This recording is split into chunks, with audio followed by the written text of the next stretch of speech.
వినాయకుడిని అరెస్ట్ చేసిన కర్ణాటక పోలీసులు. కర్ణాటకలో అసలే కాంగ్రెస్ పార్టీ కదండి, అందుకని వినాయకుడినే అరెస్ట్ చేసేంతటి పరిస్థితికి వెళ్ళింది కర్ణాటక కాంగ్రెస్ పార్టీ. విషయం లోపలికి వెళ్లబోయే ముందు లేటెస్ట్గా కొన్ని గంటల క్రితం నరేంద్ర మోదీ గారు హర్యానా రాష్ట్ర అసెంబ్లీ ఎలక్షన్స్ సందర్భంగా పాల్గొన్న ఒక ర్యాలీలో ఆయన చేసిన వ్యాఖ్యలు కొంచెం మనం మాట్లాడుకుని ఆ తర్వాత వినాయకుడి అరెస్ట్ దగ్గరికి వెళ్దాం. నరేంద్ర మోదీ గారే చెప్పారండి ఈ విషయాన్ని ఓపెన్ గా మాట్లాడుతూ. మోదీ గారు బుజ్జగింపు రాజకీయాలకు పాల్పడడమే కాంగ్రెస్ పార్టీ యొక్క అతిపెద్ద లక్ష్యము.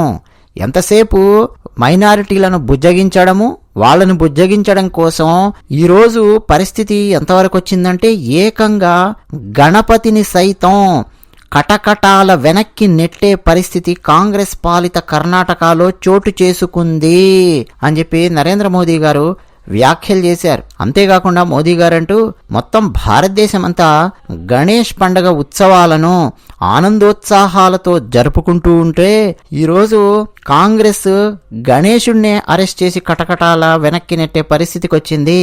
అయితే ఈరోజే ఏదో కాంగ్రెస్ పార్టీ ఇలా చేస్తుందని చెప్పి మీరు అనుకోకండి. ఎప్పటి నుంచో ఈ దుష్ట కాంగ్రెస్ అలవాట్లు ఇవే.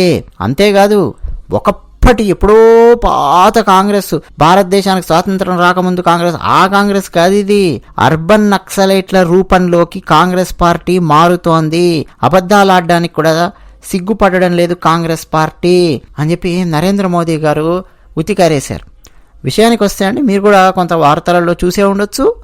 కర్ణాటకలోని మాండ్యా జిల్లా నాగమంగళం టౌన్లో అండి, అంటే ఈ మధ్య గణపతి నిమజ్జనం కోసం బదరికొప్పోలు అనే గ్రామానికి చెందిన కొంతమంది భక్తులు గణేశుడిని ఊరేగింపుగా తీసుకెళ్తూ ఉన్నారు. జయ జయ ధ్వానాలు చేస్తూ ఉన్నారు, తీసుకెళ్తూ ఉన్నారు. తెలుసు కదా మనం ఎలా గణేశుడిని ఆనందోత్సాహాలతో తీసుకెళ్లి నిమజ్జనం చేస్తామో అలా వారు తీసుకెళ్తూ ఉన్నారు. అయితే వాళ్ళు వెళుతున్న ఆ దారిలో ఒక మసీదు వచ్చింది. ఆ మసీదుకు చేరువలోకి ఈ గణేష్ ఉత్సవానికి సంబంధించినటువంటి వీళ్ళందరూ రాగానే అక్కడి నుంచి అండి ఆ మసీదులో ఉన్నటువంటి వాళ్ళు, ఆ మసీదు చుట్టుపక్కల ఉన్నటువంటి ఇళ్లలో ఉన్నటువంటి వాళ్ళు ముస్లిమ్స్ రాళ్లు విసరడం మొదలెట్టారు. ఈ ఊరేగింపు మీద, భక్తుల మీద, ఆ గణేశుడి మీద రాళ్లు విసురుతూ, రాళ్లతో కొడుతూ, గుట్టలు గుట్టలుగా రాళ్లు తెచ్చి పోసుకొని, అంటే ముందే ప్రిపేర్ అయ్యి ఉన్నారు. ఈ ఏరియాలో నుంచి గణేశుడిని గనక తీసుకొని వెళ్తే రాళ్ళు విసరాలి అని చెప్పి కొడుతూ ఉన్నారు. సో పరిస్థితి ఎంత దారుణంగా ఉందో చూడండి. ఆబ్వియస్ గా రాళ్ళు వచ్చి పడుతూ ఉంటే భక్తులు వీళ్ళందరూ ఎందుకు ఊరుకుంటారండి? ఏంద్రా మా గణేశుడిని మేం తీసుకొని వెళ్తుంటే మీకేంట్రా అని చెప్పి వీళ్ళు తిరగబడ్డారు. ఆ తిరగబడ్డం కాస్త పోట్లాటగా మారింది. తర్వాత పోలీసులు రావడం ఇదంతా జరుగుతుంది కదా. ఈ లోపే అండి కొన్ని వాహనాలు దగ్ధమయ్యాయి, దుకాణాలు దగ్ధమయ్యాయి. అయితే ఆ టైంలో వినాయకుడి విగ్రహాన్ని ఈ భక్తులు వీళ్ళందరూ తమ వెంట తీసుకొని వెళ్ళారు.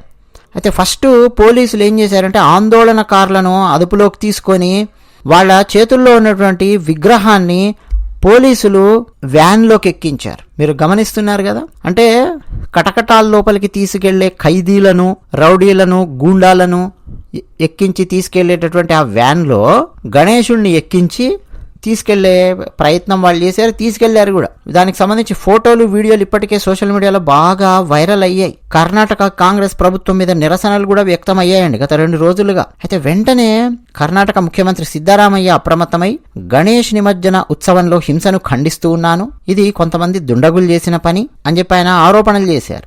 ప్రభుత్వం ఈ సంఘటనను సీరియస్ గా తీసుకుంటుంది అని చెప్పి మాట్లాడారు. అంటే ఇది మత ఘర్షణ కాదు, అప్పటికప్పుడు కొంతమంది దుండగులు చేసినటువంటి పని వల్ల చెలరేగిన ఘర్షణ అని చెప్పి కాస్త అంటే మత ఘర్షణ డైరెక్షన్లోకి వెళ్లకుండా వీళ్ళు స్టేట్మెంట్స్ ఇచ్చారు. అంతవరకు బాగానే ఉంది. కానీ కర్ణాటక సర్కారు పోలీసులకు చెప్పాలి కదండి, ఇటువంటి ఘటనలు జరగకుండా చూసుకోండి అని చెప్పి చెప్పాలి కదా. ఒకవేళ మసీదు ఉన్నటువంటి లైన్లో నుంచి వెళ్తూ ఉన్నాయనుకోండి, ఇట్లా రాళ్ళు వచ్చి పడడము, ఎవరైనా దాడి చేసే అవకాశం ఉంటుంది అన్న విషయం కూడా పోలీసులకు తెలియాలి కదా. ఆ లైన్లో పోలీసులు ఉండాలి కదా.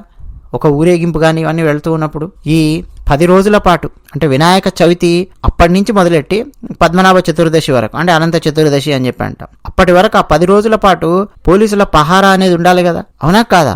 ఊరేగింపు చేస్తూ ఉన్నప్పుడు కూడా పర్మిషన్స్ ఇస్తుంటారు, ఏ రూట్లో వెళ్ళాలి, ఎక్కడ వెళ్ళాలి, ఏంటి అని. రూట్స్ డైవర్ట్ చేయడం, పోనీ స్ట్రైట్గా ఈ రూట్లో మసీదు రూట్లో వెళ్తున్నా కానీ ఎక్కడెక్కడ మసీద్స్ ఉన్నాయి ఆ పాయింట్ చేసుకోవడం. మ్యాప్ లోపల గ్రామాలకు సంబంధించి, పట్టణాలకు సంబంధించి మ్యాప్స్ ఉంటాయి, ఆ ఏరియా పోలీసులు ఉంటారు. అక్కడ కొంతమందిని మొహరించడం, ముందే వార్నింగ్ ఇవ్వడం, మత ఘర్షణలు ఇట్లాంటివన్నీ ఏమి చెల్లరేగినా సరే మేము ఊరుకోమని చెప్పి ఇవన్నీ చేయాలి కదా. అవన్నీ చేయకుండా ఏకంగా గణేషుణ్ణే రౌడీలు, గూండాలు, దుర్మార్గులు, పుండాకోర్లు ఎక్కేటటువంటి ఆ వ్యాన్ లోపల గణేషుణ్ణి ఎక్కించారండి. అంటే ముస్లింలు రాళ్లు విసిరితే అక్కడ ఉన్నటువంటి గణేశుడి మీద, గణేశుడి భక్త బృందం మీద ఎవడైతే రాళ్లు విసిరాడో వాళ్ళని అరెస్ట్ చేసి లోపలేయకుండా పైగా నిరసనకారులు అని చెప్పి వీళ్ళను, అందులో కొంతమంది హిందువులను కూడా అరెస్ట్ చేశారు, దాంతోపాటు గణేశుడిని. ఇదే పాయింట్ నరేంద్ర మోదీ గారు మాట్లాడారండి. అంటే కాంగ్రెస్ పార్టీ ఏ రాష్ట్రంలో ఉన్నా ఇదే జరుగుతుంది, అక్కడ ఘర్షణ జరగకుండా చూసుకోవాలి. Point number 1. లేదు ఘర్షణ జరిగింది అనుకుందాం, వాళ్ళ చేతుల్లో నుంచి వెళ్ళిపోయే పరిస్థితి వచ్చింది, ఘర్షణ జరిగింది. అలాంటప్పుడు ఏం చేయాలి? ఎవడెవడు తప్పు చేశాడో వాడిని అరెస్ట్ చేయి. నువ్వు అట్లా కాకుండా గణేశుడిని అంత దారుణంగా అవమానించడం ఏంటి? ఏకంగా వీళ్ళు గణేశుడిని కటకటాల లోపలికి నెట్టేటట్టున్నారు, వాడెవడో రాళ్ళు విసిరితే అని చెప్పి మోదీ గారు అన్నటువంటి మాటల్లో అర్థం ఉందండి. హర్యానాలో కాంగ్రెస్ పార్టీ కనుక వచ్చిందంటే ఏమేమి కుల కల్లోలాలు, జాతి కల్లోలాలు, మత కల్లోలాలు రేగొడతారో మీరు చాలా ఈజీగా ఊహించవచ్చు. హర్యానా అనగానే జాట్స్కి సంబంధించి, జాట్ కులానికి సంబంధించినటువంటివి చర్చకు వస్తుంటాయి. హర్యానాలో జాట్స్ ఎక్కువగా ఉంటారు. సో ఎలాగైనా సరే ఆ కులాలకు సంబంధించి జాతి వైషమ్యాలు, విద్వేషాలు, కులాల మధ్య రేగ్గొట్టి బతకాలని చెప్పి కాంగ్రెస్ పార్టీ పథకాలు రచిస్తోంది. హర్యానాలో ఎలక్షన్స్కి సంబంధించిన రాజకీయాలు వేడెక్కుతూ ఉన్నాయి. మరోపక్క వినేష్, గుర్తుంది కదా వినేష్ పోగట్, ఆమెను కూడా దింపారు. ఒలింపిక్స్లో ఆమె పథకాన్ని సాధించలేకపోయింది, మనం చూసాం, బరువు పెరిగిందని మనం మాట్లాడుకున్నాం. ఆమె కూడా ఎంత చాలా తెలివిగా రాజకీయాల్లోకి రావడానికి ఒక బ్యాక్గ్రౌండ్ 1 to 2 years నుంచి వర్క్ చేసుకుంటూ వచ్చిందన్నది మనకు చాలా ఈజీగా అర్థమైపోతుంది. అంటే ఎటువంటి వాళ్ళు ఉన్నారు మన భారతదేశంలో అన్నది తలుచుకుంటే అండి, ఇటువంటి వాళ్లను చాలా చాలా చాలా చాలా అసహ్యం వేస్తుంది. వినేష్ లాంటి వాళ్ళు ప్రభుత్వం ఎన్ని ఇచ్చిందో ఆమెకు, అవన్నీ మనం తర్వాత వేరే వీడియోలో మాట్లాడుకుందాం. ఏమీ లేదు నాకు అని చెప్పి అబద్ధాలు మాట్లాడడం, కృతజ్ఞత లేకుండా ఉండడం. కాంగ్రెస్ పార్టీలో జాయిన్ అయింది వెళ్ళి, కాంగ్రెస్ పార్టీలో జాయిన్ అవడం తప్పు కాదు, కాంగ్రెస్ పార్టీలో దూరడం కోసం ఒక 1 to 2 years నుంచి బ్యాక్గ్రౌండ్ ఫుల్గా ప్రిపేర్ అవుతూ దానికి కావాల్సిన విధంగా ఎక్కడెక్కడ హైలైట్ అవ్వాలి, ఏమేం చేయాలి అవన్నీ చేసుకుంటూ వస్తుంది ఆమె. ఆ విషయం ఇప్పుడు బయటపడింది, అర్థమైపోయింది జనాలకు కూడా. ఇక హర్యానా ప్రజలు ఏం చేస్తారు మనకు తెలియదు. భారతీయ జనతా పార్టీకి ఓటేస్తారా, కాంగ్రెస్ పార్టీకి ఓటేస్తారా తెలియదు. మరోపక్క రాహుల్ గాంధీ కూడా అమెరికా పర్యటనకు వెళ్ళి ఏమేం పిచ్చి పిచ్చి స్టేట్మెంట్స్ ఇచ్చాడో ఆల్రెడీ మనం మాట్లాడుకున్నాం. భారతదేశంలో సిక్కులు తలపాగా ధరించలేకపోతున్నారని, గురుద్వారాలకు వెళ్ళలేకపోతున్నారని, అందుకు సంబంధించిన స్వేచ్ఛ కూడా సిక్కులకు లేకుండా పోయింది భారతదేశంలో అని చెప్పి ఫుల్ రెచ్చగొట్టాడు. అక్కడ వెళ్ళి దేశ వ్యతిరేకులతో, దేశ ద్రోహులతో కలిసి ఫోటోలు కూడా దిగాడు, అది కూడా చూసాం.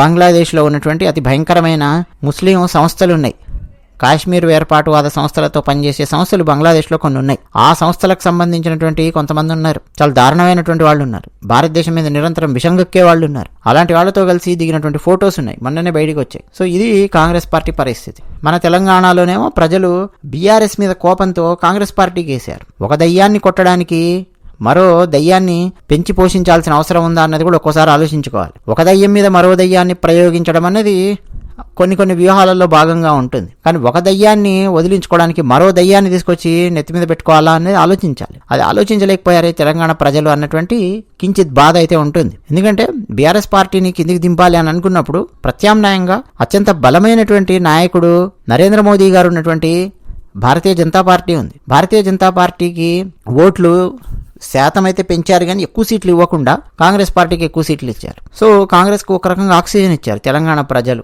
ఇవన్నీ కూడా మనం చూస్తున్నాం. కర్ణాటకలో కూడా కాంగ్రెస్ పార్టీకి ఓట్లు వేశారు. కర్ణాటకలో కాంగ్రెస్ పార్టీ ఏమేం చేస్తుందో మనకు అర్థమవుతూనే ఉంది. ఉచితం ఉచితం ఉచితం అనగానే ఎగబడి ఓట్లు గుద్దడం. సేమ్ మన తెలంగాణలో అదే పరిస్థితి, మన కర్ణాటకలో కూడా అదే పరిస్థితి. ఉచితాల పేరు మీద ఓట్లు గుద్దారు. అదే చూసి ఆంధ్రప్రదేశ్లో కూడా ఉచితం ఉచితాల పేరు మీద ఎక్కువ ఓట్లు పడ్డాయి. సో అదండి విషయం.